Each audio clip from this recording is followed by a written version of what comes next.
Hello friends, welcome to state zero के इस video में हम डिस्कस करेंगे ज्योग्राफी ऑफ मध्य प्रदेश, जो कि सेट नंबर 1 है। और इसमें हम almost MPPSC and other Madhya Pradesh competitive exam के लिए सीरीज़ आपके लिए काफ़ी महत्वपूर्ण होगी। तो दोस्तों, इसमें हम ब्रीफली एमसीक्यूज डिस्कस करेंगे और साथ ही साथ इसके अलावा जो एक्स्ट्रा जानकारी होगी वो भी आपके साथ शेयर करेंगे। तो चलते हैं हमारे इस सीरीज़ की तरफ। तो उससे पहले दोस्तों, मैं आपको मध्य प्रदेश के बारे में कुछ बेसिक इन्फॉर्मेशन बता देता हूं। मध्य प्रदेश का गठन जो है वो 1956 में 1 नवंबर 1956 को हुआ था इन इंडिया। अबाउट्स की मध्य प्रदेश को हृदय प्रदेश भी कहा जाता है, मध्य प्रदेश को सोया स्टेट भी कहते हैं, और मध्य प्रदेश को नदियों का मायका भी कहते हैं। और मध्य प्रदेश को पहले अगर किसी व्यक्ति ने जो मध्य प्रदेश का नाम रखा है वो है हमारे पहले प्राइम मिनिस्टर श्री जवाहरलाल नेहरू जी ने। और दोस्तों, मध्य प्रदेश भारत और ऑल ओवर पूरी वर्ल्ड के गोंडवाना लैंड में स्थित है, इसलिए इसको हम हृदय प्रदेश की संज्ञा का नाम यहाँ पे देते हैं। मैं आपको आगे बताऊंगा कि गोंडवाना और अंगारा लैंड कैसे डिवाइड होते हैं। तो चलते हैं हमारे पहले आज के प्रश्न की तरफ। भौतिक आधार पर वर्तमान में मध्य प्रदेश को कुल कितने भागों में बांटा गया? तो दोस्तों, एक फिजिकली बेस पर हमारे मध्य प्रदेश को ऑलमोस्ट एक डिवाइडेशन की अगर लाइन में देखें तो 7 भौतिक आधारों के स्तर पर बांटा गया, जिसमें दोस्तों आप यहां पे देख सकते हो कि मध्य प्रदेश को मध्य भारत का पठार, उसके अलावा दोस्तों यहां पे आप देख सकते हो रीवा का पठार, बघेलखंड का पठार, एंड दैट्स की मालवा का पठार, सतपुड़ा मेकाल पर्वत श्रृंखला और नर्मदा घाटी। इन सभी पठारों को मिला करके जो मेन एरियाज बनते हैं वो हमारे मध्य प्रदेश को बेसिकली वो इस डिवाइडेशन में डालते हैं। क्योंकि दोस्तों, जब हमारा भारत देश आज़ाद नहीं हुआ था तो उससे पहले अंग्रेजी शासन में मध्य प्रदेश को सेंट्रल प्रोविंस के नाम से जाना जाता था। बाद में जब जैसे ही भारत को आज़ादी मिली तो आज़ादी मिलने के बाद तुरंत राज्यों का यहाँ पे बंटवारा हुआ, तो उसमें मध्य प्रदेश की जो कई श्रेणियाँ थीं उन श्रेणियों में मध्य प्रदेश को यहाँ पे इस लेवल पे उसको बांटा गया, और इस तरीके से हम 7 भाग यहाँ पे डिवाइड करते हैं। और मध्य प्रदेश का सबसे जो पूर्व वाला इलाका एंड सिंगरौली, और जो सबसे बेस्ट वाला इलाका अलीराजपुर, तो इसी बेसिस पर हम इन चारों क्षेत्रों को यहाँ पे बांटते हैं। नेक्स्ट हम चलते हैं अगले प्रश्न की तरफ। मध्य प्रदेश प्रमुख रूप से है, तो दोस्तों मध्य प्रदेश में ज़्यादातर आपको जो मैदान मिलेंगे ऑलमोस्ट वो हैं आपके पठारी क्षेत्र, यानी ज़्यादातर आपको पठारी इलाका देखने को मिलेगा। इस दैट्स की हमने अभी देखा इससे पहले कि मध्य भारत का पठार, मालवा का पठार और सतपुड़ा मेकाल पर्वत श्रेणी एंड बुंदेलखंड का पठार और बघेलखंड का पठार भी आपको यहाँ पे देखने को मिल जाएगा। दोस्तों, मध्य प्रदेश में काफ़ी ज़्यादा पठारी इलाका है, जिसकी वजह से यहाँ की जो जलवायु है वो काफ़ी ज़्यादा प्रभावित करती है यहाँ की खेती। और खेती में ज़्यादातर जो उगने वाला जो दोस्तों अनाज है वो हम कह सकते हैं कि सोयाबीन, इसीलिए मध्य प्रदेश को इस दैट्स की सोया स्टेट भी कहते हैं। और इसी पठारी क्षेत्र और पठारी की इलाके से मध्य प्रदेश यहाँ पे जाना जाता है all over in India.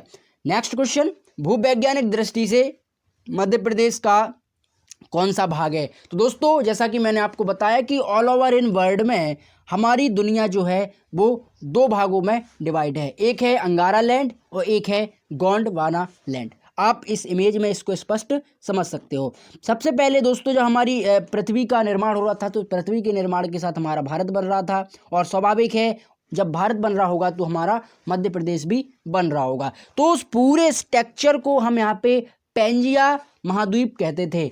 Pangaea महाद्वीप में दोस्तों एक बिगनर नाम के एक भूगोलिक शास्त्री आए, उन्होंने उसको 2 भागों में इस तरीके से डिवाइड करने की कोशिश की। तो बिगनर ने कहा नहीं, जब हमारी पृथ्वी का निर्माण हो रहा था तो ऑल ओवर जो अफ्रीका है, आज का अफ्रीका जो प्रजाति के दोस्तों लोग हैं वो हमारे भारत में रहने वाली प्रजाति से काफ़ी ज़्यादा लिंक होते हैं, काफ़ी ज़्यादा उनको कनेक्ट करते हैं। तो होता क्या है कि अफ्रीका पहले जो साउथ अमेरिका का हिस्सा था और हमारे भारत जो है वो अफ्रीका का हिस्सा था। धीरे धीरे समय बदला और हमारी पृथ्वी में कुछ टेक्टोनिक प्लेट्स के कारण यहाँ पे दबाव पड़ा, बलन पड़ा, और उस बलन के कारण जो टेथिस सागर है, टेथिस सागर में जैसा कि दोस्तों आज आप हिमालय देखते हो, तो वो हिमालय का निर्माण इस टेथिस सागर के जरिए हुआ और हमारा भारत जो है अफ्रीका से कटकर पहुंच गया एशिया में, जिसको हम कि अगर आज के टाइम पे हम कहें तो वो गोंडवाना का लैंड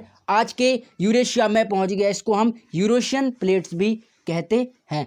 दोस्तों थोड़ा सा और हम इसको ब्रीफ समझते हैं कि जो पूरी दुनिया का एक समझते हैं कि कोई ऐसा पूरी दुनिया पृथ्वी ए है, पृथ्वी का बीच से अगर हिस्सा काट दिया जाए तो नीचे वाला हिस्सा कहलाता है गोंडवाना लैंड और ऊपर वाला हिस्सा कहलाता है अंगारा लैंड, जिसमें अगर आप देखें चाइना, रशिया, ये सभी अंगारा लैंड में आते हैं और इंडिया, अफ्रीका और ब्राज़ील और आपका साउथ अमेरिका, ये सभी आते हैं गोंडवाना लैंड में। तो भारत का जो ये वाला हिस्सा है ये पूरा गोंडवाना लैंड में आता है और हमारा मध्य प्रदेश भी गोंडवाना लैंड में आता है।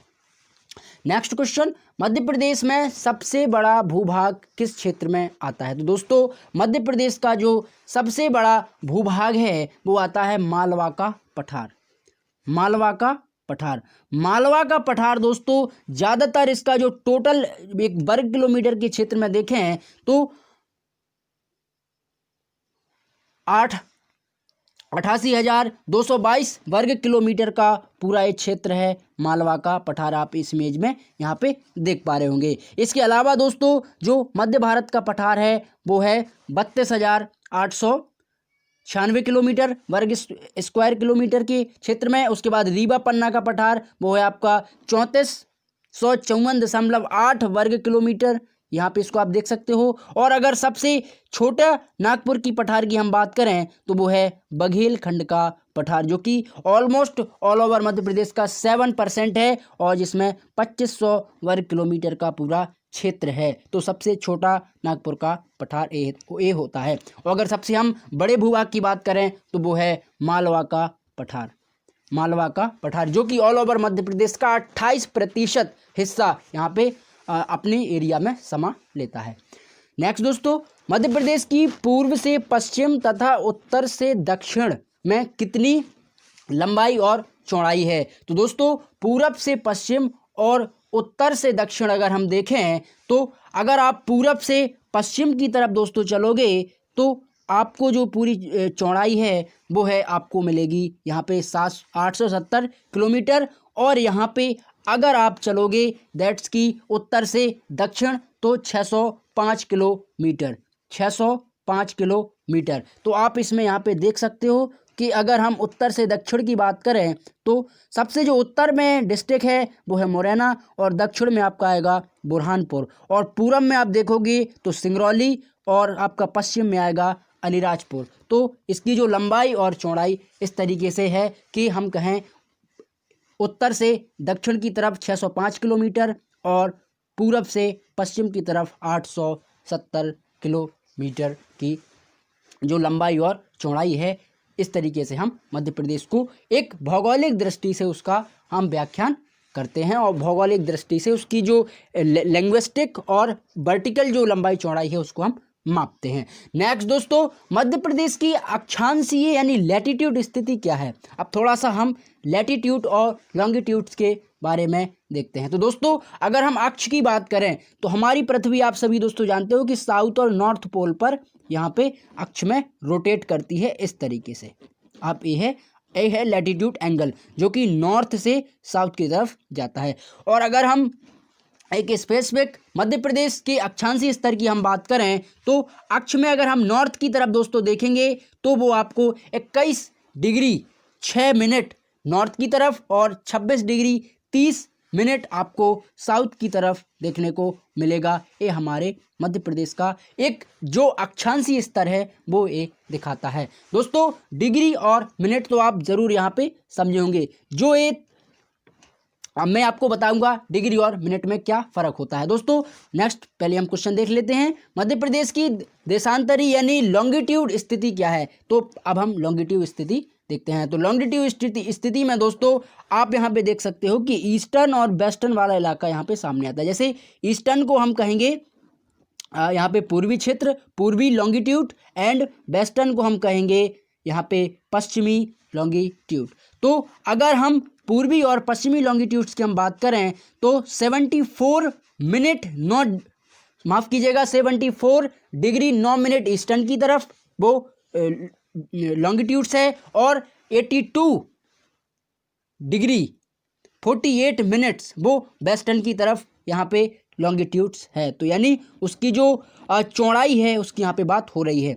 दोस्तों यहाँ पे अगर हम देखें तो 74 जो ये बिंदु आपको दिख रहा होगा यहाँ पे गोल इलाके में, इसको कहते हैं हम डिग्री, और जो ये आपको चिन्ह बना हुआ दिख रहा है जिसको 9 के बाद और यहाँ पे 48 के बाद इसको कहते हैं हम मिनट। तो इसको हम डिग्री और मिनट में नापते हैं, लॉन्गिट्यूड एंड एल्टीट्यूड। तो इस बेसिस पर हम पूरे भूगोल के एक आर्थिक रूप से, माफ़ कीजिएगा, भूगोल को एक भौगोलिक दृष्टि से हम इस अपने मध्य प्रदेश की जो संरचना है, जो भौगोलिक स्थिति है, उसका हम एक विस्तृत रूप से इस यहाँ पे समझते हैं। तो दोस्तों आशा करता हूँ आप इसे ज़रूर समझे होंगे। अगर आपको वीडियो पसंद आया है तो आप ज़रूर चैनल को यहाँ पे सब्सक्राइब करें और फ्रेंड्स के साथ आप स्ट्रीट ज़ीरो को शेयर कर सकते हो। Thank you.